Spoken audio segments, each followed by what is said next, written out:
Sagan.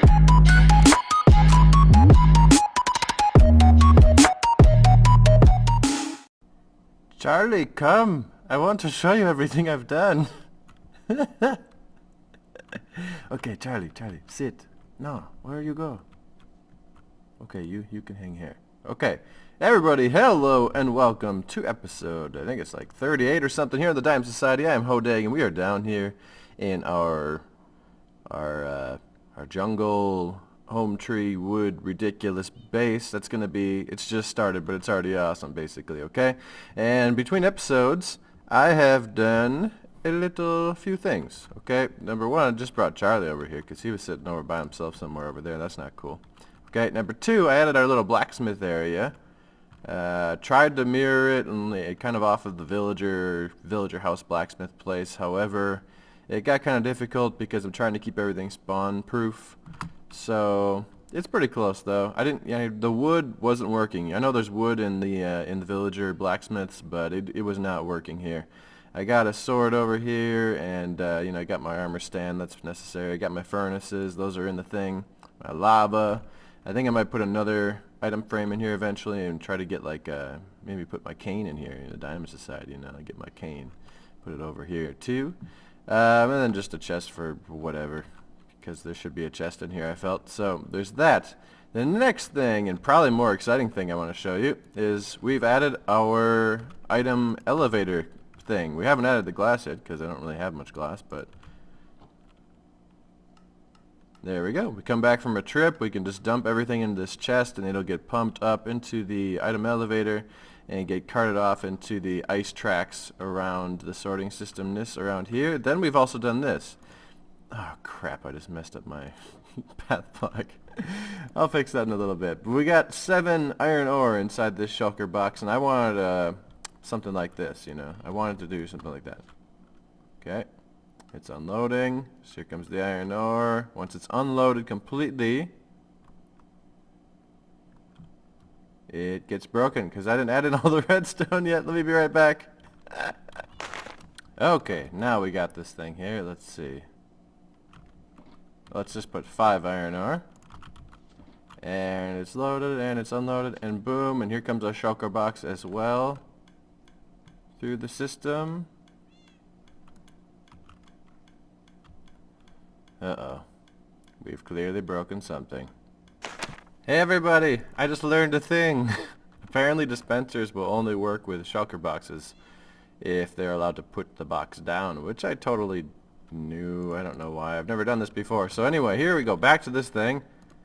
Here we go. It's unloading the iron ore, and it's done loading the iron ore, and it pops off itself. It goes into the thing, and up comes the shulker box as well. Boom. We get all of our stuff up into the system and funneling through and doing that stuff. And I wanted to bring you guys back before I did any more because look at this. I built something. I went to look up shulker box unloaders on YouTube, and the first one that pops up is like Nembomb. Nembomb is like the guy you go to when you need to get some stuff done because he knows everything about Minecraft. Pretty sure he created Minecraft. Okay, I'm joking. He didn't actually create Minecraft, but still, the guy seemingly knows everything about Minecraft. So he knows what he's doing. Okay. And what happened was, the one he made was like, okay, you can put your shulker box here and it unloads and then it breaks it and it will automatically load these over here and then the dispenser fires here and then these boxes are going to do that, blah, blah, blah, blah, blah. And it was like the ultimate automatic shulker unloader and loader. I'm pretty sure you just walked up to, I think it was voice activated. It was so intense, and I was like, I don't need anything like that. I just need something to unload it. So what you got here is basically put a shulker box here. The comparator goes through this block and figures out that there's something inside the shulker box, and it's going to get a charge, and then it turns on the charge. The charge goes through this block. It turns this torch off, which unpowers this and brings down our little piston extension here. This is a little falling edge monostable circuit, I believe it's called. And then what happens is it waits till it unloads everything into this hopper. When it's completely unloaded, this will lose the charge, and this thing will light up. It'll send a 1-tick pulse through here, up the elevator, over here, and it'll go bloop, and it'll pop the shulker box off once it's unloaded, and the shulker box will go into its storage area, and that's along with everything else. And that's all you need. And it's tileable. Well, no, it's not tileable. Actually, yeah. I think, well, no, up top. Maybe if I used repeaters on the top, we could actually make this so that you could use like 1, 2, 3, 4, 5. You could just put like all the shulker boxes in if I wanted to. I could just make like a whole bunch of these in a row, and that'd be kind of fun. I might do that, but for now the plan right now is to put a micro farm and a cow farm on one side and the other side on this thing. And so I think that's what we are going to do now. But I don't have enough glass to fill this thing and go up to the top. I don't have any packed ice, and I think BC used to sell some in town, so I'm hoping he still got some, otherwise I have to go get some of that.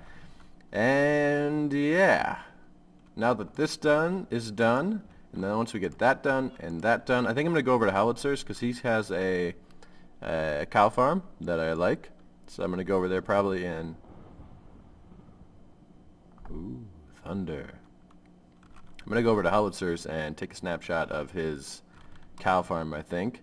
And then I got my own micro, automatic micro wheat farm, carrot farm, whatever farm that I did quite a while ago on YouTube. So I'm going to probably pull that up and put that in there. And I have to replace this block here. But other than that, yeah, it's coming along. Once those two are in, then I can put a roof on this middle part. And the only thing that is left after that is the ends. Welcome everyone to the ice obelisk, built quite a long time ago by BC actually, and I just went down here and he has been making some serious profit. Look at this, he's got diamond blocks, he's got just like stacks of diamonds, you guys. He's got like over a couple stacks, and luckily there was still some left. So what we're going to do, we're going to take that. Now, I do remember a while ago, I think he said that this was reserved for like his boat racing track, which would make sense, but if it still is, then he'll let me know and I'll run to some ice bike biome and replace his packed ice, because we need it. And I mean, why would you keep packed ice inside of a shop if you're going to use it for something? You know what I'm saying? Come on, man. But yeah, let me know if that's not cool, BC. But we're off to get some sand and glass. Destroying the desert, just another day destroying the desert. What would happen if you took all the sand out of a real desert in real life? Does anybody know? Okay everyone, we have all of our glass, we have all of our ice, we have everything that we need. We've even repaired our tools. And I wanted to show you what I'm going to be doing up top before I actually go up there and do it all and get this thing really cranking along. But basically, items are going to come into the system, they're going to flow this way, they're going to hit an ender chest, which you see the little tiny space there? That aligns them so that they can actually be flying down the thing, still touching the ice, but also in the hoppers. So like if we do this, you can see, oh no, not like that. That's, oh, now it, complete fail. I'm gonna do it much better up top, but basically it comes flying along, it hits the ender chest, it like straddles the ender chest and the next block, so that if it can go into here, if this is the chest for stone, then stone will get sucked up into there for sure, and then anything that is not stone will continue along until it can go into a specific chest. And this is here so that the next water source block can just continue, and it's going to go looping around and around and around this thing until it gets sorted. So it's pretty simple as long as I don't mess it up. And unfortunately I messed it up. You guys know what? I just realized that Charlie sometimes sounds like Kendrick Lamar. Not that one, but there's some of them that remind me of his song Humble, which is not super appropriate, but it's, yeah, Charlie. Anyway, look at this. We got a giant H. I forget what that stands for. What does that stand for? Stands for Hodag, of course. And then these things are all working now. We put something in here, and it goes up to the thing, and it goes bloop, bloop, bloop, bloop, bloop, bloop, bloop, bloop, bloop. We can put it on the left or the right. Of course, the left is for our shulker boxes, which I said last time. And then right now, I don't have all the sorters figured out yet, so it's not actually sorting much of anything yet. It's all just falling into basically this first hopper and getting stuck because the hoppers are locked. Yeah, back there. Then we added this thing here, which if you have been on my server for a while, you recognize probably as our thing that makes a lot of noise. That was a contraption that I made like a year ago or something like that for a really quick wheat or carrot or beetroot or potato farm with the bone meal dispensing out of there and everything. So that is where I can get all my wheat. And as you look up here, you can see that I've been pretty busy up top. If we just run up here really quick. Actually, let's get way up there. Yeah, perfect. Okay. So here we go. We got things coming up. They come into this water stream. That chest that I just entered, it goes this way. I'm going to add some more shulker or ender chest in just a second to kind of have it so that they fly out of here, bump into the inner chest, and they're right where they're supposed to be, you know. And then it travels down and it starts going around and around and around all the way. We had to knock out a lot more stone. Let's just say quick to BC there. We had to knock out a lot of stone, but we got it. And it goes all the way around. You can see here it goes all the way this way and around that way and down that way and around that way. So it can funnel into every single chest literally in our system. Built it out of iron. I got the fence gates over here. I got half slabs on top of the iron so nothing can spawn up here. Things can still spawn on top of here, so I think eventually I'm going to go through and slab, make sure that everything on top of here is a half slab so that I don't hear slimes and stuff on top of my storage area. And then of course BC, I think in my last video, pointed out that this is a lot of empty space. And because we're part of the terraforming police, we can't have that. So we're going to have to go ahead and throw in some pillars probably very soon, just to make it so that we don't have a whole bunch of ridiculousness here like some of the other people on the server, you know. I need to get some food apparently, but this space right here is the next one, okay? And for that, I want to jump over to my testing world, and I want to show you what I came up with for our cow farm. Welcome to the testing world. Over here you can see a couple things that you might recognize. Here's our skyscraper, and you can see it's not exactly like the skyscraper on the server, but there's a few things I was trying out here and there and I didn't decide to go with. And then of course I've already planned out actually the next few parts of this, but it's just a matter of time getting at it. I want to go over there and do it when I have time and when I really want to do it. Over here you can see our 4x4 vault door or piston door, I think, whatever you want to call it. That is over at our secret headquarters for the terraforming police. And here you can see our outline for our tree that goes up the center, as well as our flying machine in the center of that right there, and a couple other mock-ups of that when I was trying to really figure out how the flying machine was going to work. Then over here you got the storage system and how that's going to work. Right here you got a couple variations. I was trying out different types of storage systems, seeing what I could get to work. And then here you have our little shulker box unloader. Here you have our what do you call those things, like mini farm, like micro farms or whatever for potato, wheat, and whatever.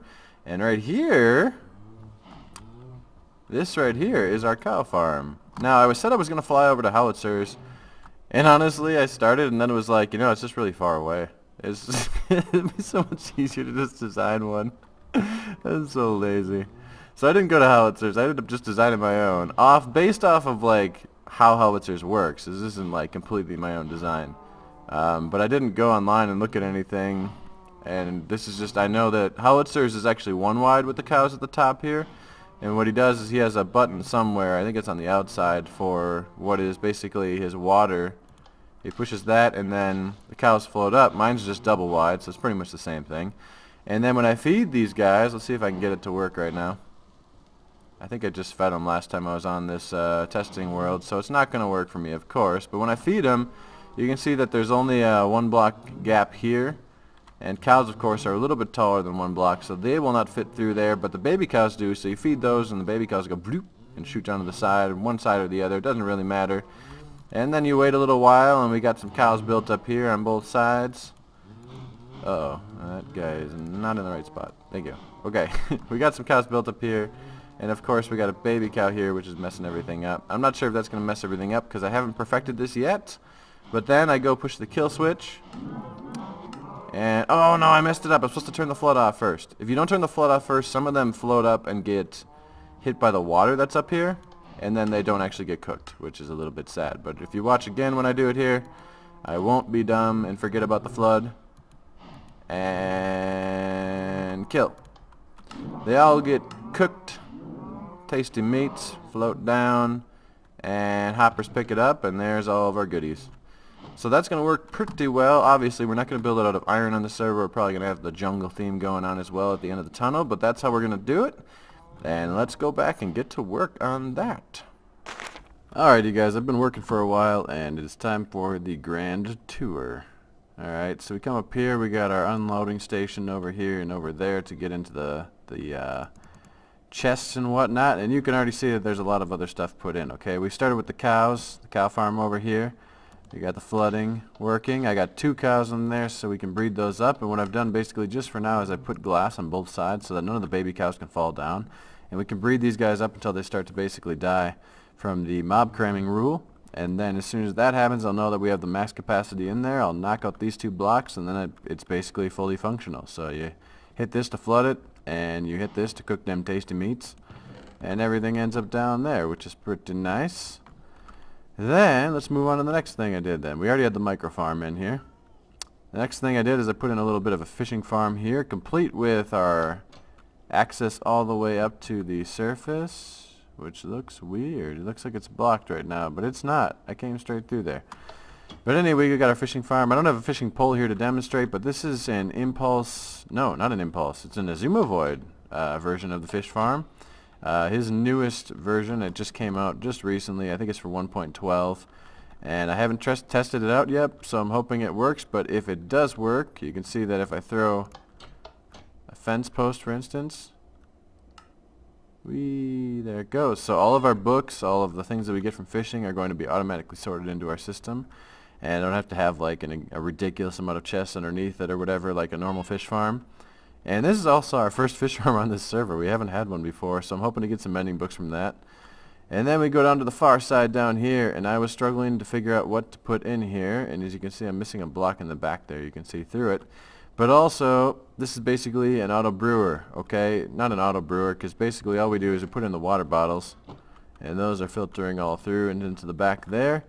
And then I'm just going to manually put in the blaze powder, and I'm going to manually put in our nether wart and whatever else we're going to want to brew for whatever we're doing, because this is not going to be like a huge brewing operation. It's just going to be a small thing. If I need some night vision or I need some water breathing or something, I can brew up just a couple pretty quick, and I'll move on to whatever I need to go do then.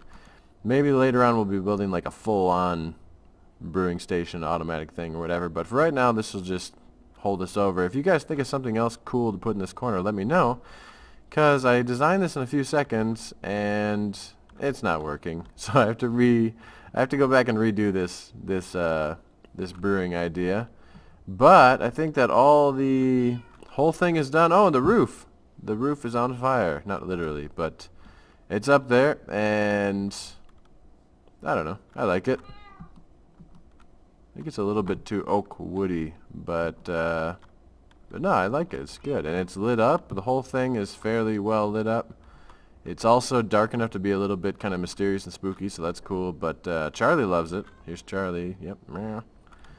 But anyway, you guys, that's going to probably do it for us today. If you guys think of something else to put down in that corner, please do tell me. But otherwise, I'll be revising that and editing that, and we'll start off next episode with it basically completely finished and working, which should be awesome, and we can finally move on to some projects. I just thought of a big task I gotta do. Actually, I have to move all my junk to this storage room. I'm gonna try to do that off camera as well. Maybe I can have Charlie here help me out a little bit, but anyway, you guys, I hope that you enjoyed this episode here on the Diamond Society, episode 28 or something. Dang.